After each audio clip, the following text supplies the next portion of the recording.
Com certeza. O Aloysio Rocha, no nosso Facebook, tá participando conosco, né? Diz, bom dia, Vanessa. Bom dia, Aloysio. Tudo bom? Queridos amigos, tema importante, porque abrange não só a ciência por meio da medicina, como também a religião. O espiritismo nos ensina a importância desse momento de coma para o espírito. É o que a gente está trazendo.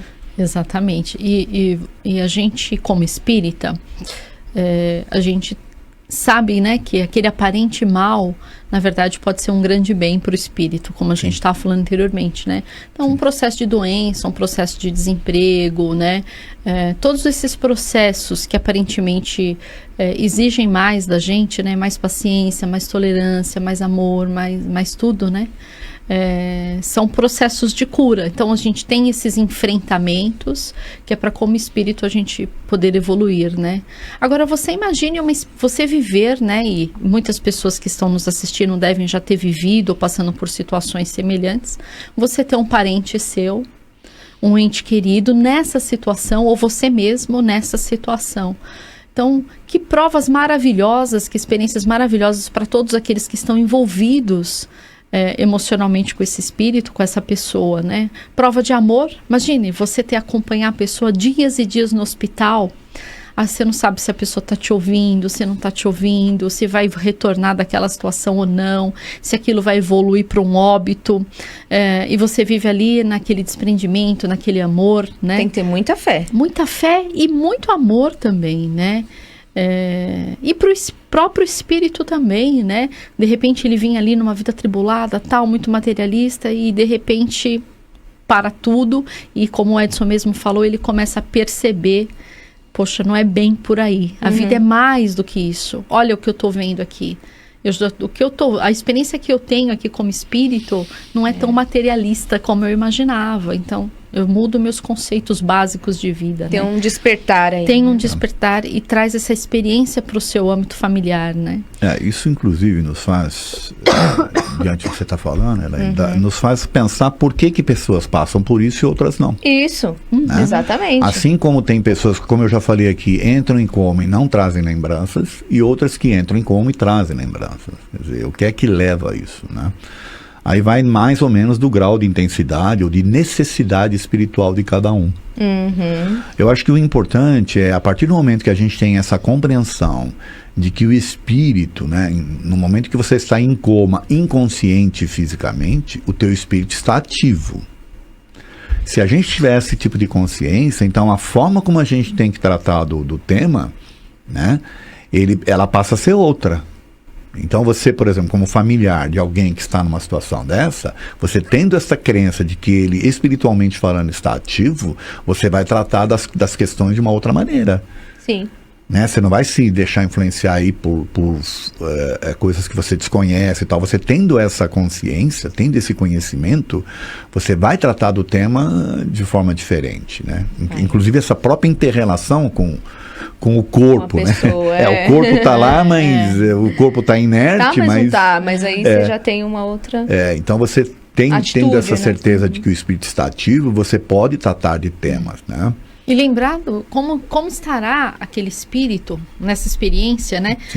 Até quando a gente falou, será que o próprio espírito pode interferir no seu processo de cura, interferindo na equipe médica?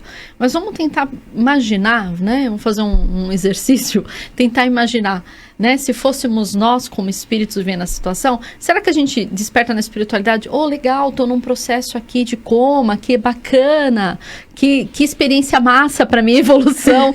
Não é assim, você está em desespero. Com certeza. O que está acontecendo? Nem sabe o que está acontecendo. Né? E aí você tem um parente ali debruçado na sua cama, te dando força, você está num processo de cura, aproveita essa oportunidade, estamos aqui com você, né? Uma energia boa, não aquela de, lamentação. Que legal que está acontecendo, a gente está passando por isso junto, você não está sozinho. Legal. Do que a pessoa está ali na beira da cama, desesperada, chorando, né?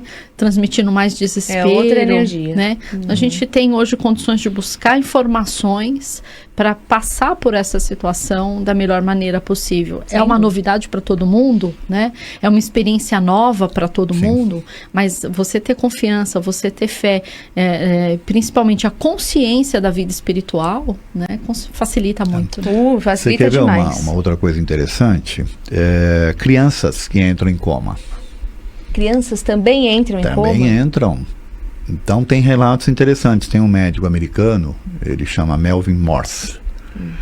E ele é pediatra, né? Então, imagina, por ser pediatra, ele lida com crianças. E aí, episódios de crianças que entram em coma, e ele tem um livro que ele trata disso. Chama-se Transformados pela Luz. Olha o título do livro. Transformados pela Luz. Legal. Quer dizer... Tem uma transformação aí acontecendo. Isso. Quer dizer, a pessoa vai... Agora, você sabe uma coisa interessante? Que eu até cito numa palestra que eu falo, aquela palestra que eu tenho que é Desmistificando o Umbral, eu cito esses livros. Sabe por quê? Não sei se você reparou. Luz, luz, luz, luz, luz. Na maioria dos títulos dos livros tratam de luz, não de trevas. Então as pessoas têm experiências que elas vão para a luz, né? Enquanto que a gente aqui está num processo de entender, vai sofrer porque vai para as trevas, não, elas estão indo para a luz. E esse título desse livro aí do Melvin Morse, Transformados pela Luz, esse é show. É muito interessante. Quer dizer, corrobora inclusive o que a gente vem falando aqui, que as pessoas passam por experiências transformadoras. Né? E não um castigo. A gente vai entender às vezes como castigo e não, na verdade é uma experiência transformadora. É que falta o conhecimento, né? Uma base de conhecimento até científico e talvez até religioso ou espiritual para entender isso. Porque assim, há um desprendimento da matéria, né? Quando tem um estado de emancipação da alma, a gente se desprende da matéria. Lógico que a gente continua ligado, né? Por isso que o coma não é morte, porque o espírito continua ligado ao corpo, né? Pelo aquele cordão, né, fluídico, cordão de prata e tantas outras terminologias. O espírito continua ligado ali. Só que ele, quando está nesse estado, ele desprendeu da matéria. E a matéria é densa. A matéria é pesada e o espírito tem então essa sensação, né, de liberdade, de leveza, e fala da luz, né, Edson? Sim. Quando a gente está num estado aí de meditação ou numa oração muito profunda, que a gente sente a presença da espiritualidade, né, dos espíritos superiores, dos espíritos amigos, a gente não tem essa impressão que a gente está na luz. Você já com certeza já tiveram essas experiências, não tem? Não parece? Parece. Então, eu imagino, Edson, que é essa sensação que o espírito tem, essa leveza, né? Ficar mais longe dessa energia densa que a gente vive enquanto encarnado, né? Por isso que é tão importante a oração, a prece, a meditação, para você conseguir, né, se elevar um pouco dessa vibração tão densa, né? Sim. Agora, sabe o que é interessante? Os relatos de pessoas que encontram com parentes já desencarnados. É interessante também. Quer dizer, então, por isso que eles perdem o medo da morte. Porque eles acabam encontrando os parentes já desencarnados. Então, nesse livro do Dr. Melvin Morse, tem relatos das crianças que elas se vinham para esse túnel de luz, andando em parques, ou situações assim, com tias que elas encontram, né? Ou que chamam de tia, na verdade. Não, elas chamam de tia, porque era um espírito lá que até então ela não conhecia. Sim. E aí quando ela volta, ela faz desenhos dela, de mão dada com aquela entidade lá, o espírito. Depois, mais para frente, vendo álbuns de família, ela pega e aponta uma bisavó que sequer ela conheceu. Certo. Fala, a tia que esteve comigo aqui. Quer dizer, então a mãe fica até, fala, puxa... Que é isso, né? Quer dizer, então a criança entrou em coma, ela encontrou depois desse túnel de luz uma entidade que ela não conhecia, a qual ela trata de tia. Depois, mais pra frente, vendo o álbum de família, ela identifica aquela tia como sendo uma bisavó dela. Entendeu? Não é demais? Bacana demais.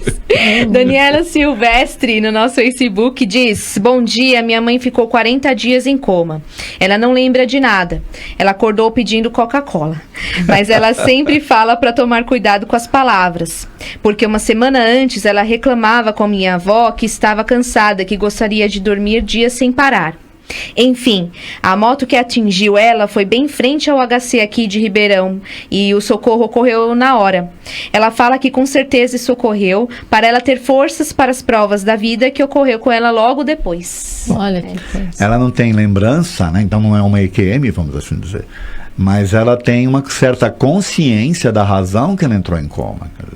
Ela veio transformada, com certeza, pelo relato aí, né? Para tomar cuidado com as palavras? Então, transformou. Veio transformada, certo? Sim. Né? É interessante, né? E como ela deve se posicionar de uma forma diferente, né? Depois disso. Diante das adversidades da vida, né? A pessoa não tem como ser a mesma pessoa, né? É uma experiência. Qualquer doença que a gente tem, um processo, né? Muda muita coisa, assim. Exatamente. Quem outra já ficou pessoa. internado, quem já teve que passar por cirurgias, começa a fazer um balanço diferente, né, das questões do cotidiano. Uhum. Agora nós temos também a Silvia Freitas. O filme que trata o assunto chama E Se Fosse Verdade. Desse filme que eu citei. É muito legal esse filme aí. Legal. Se vocês não assistiram, assistam. Eu acho que eu já assisti, mas eu não preciso... já eu acho que assisti. sim. Na Netflix tem vários, tem um do menininho também, né? E que o menininho também tem uma experiência assim, e ele conta que ele teve no céu, que ele viu Deus, e ninguém acredita, também é bacana. Bacana. O Nivaldo Dias de Resende, Rio de Janeiro, participando, a Thelma Honorato, Bom Dia com Jesus, Fortaleza, Ceará, um beijo pra vocês. O Juliano Lucena, o filme Se Fosse Verdade, a atriz entra em coma e é ajudada por um rapaz que aluga o apartamento dela e ajuda tendo a visão dela na casa. É um filme que vem de um livro psicografado, olha só. Opa, então esse vale eu a não pena, sabia. nem Legal, eu. bacana. Vale eu a não pena sabia. assistir. Quem não assistiu ainda, né? Selma Bonfim, minha mãe ficou 3 meses antes de desencarnar e ficamos sabendo que ela estava arrumando o desencarnar dela e que o melhor, as coisas para esse momento melhor para esse momento é a oração. Ela diz, como você trouxe. Então, você vê, a pessoa às vezes fica meses em coma e nesse período toda a casa vai sendo arrumada. Em que sentido? A família se une em torno daquela situação, a família se reaproxima, é oportunidade de aprendizado para todos. Sim, sim. Né? E Então, até preparo do próprio espírito para se preparo do desprender, né? espírito para ir aos poucos, né? Assim como a velhice, né? Que vai se desprendendo, né? Vagarosamente, né?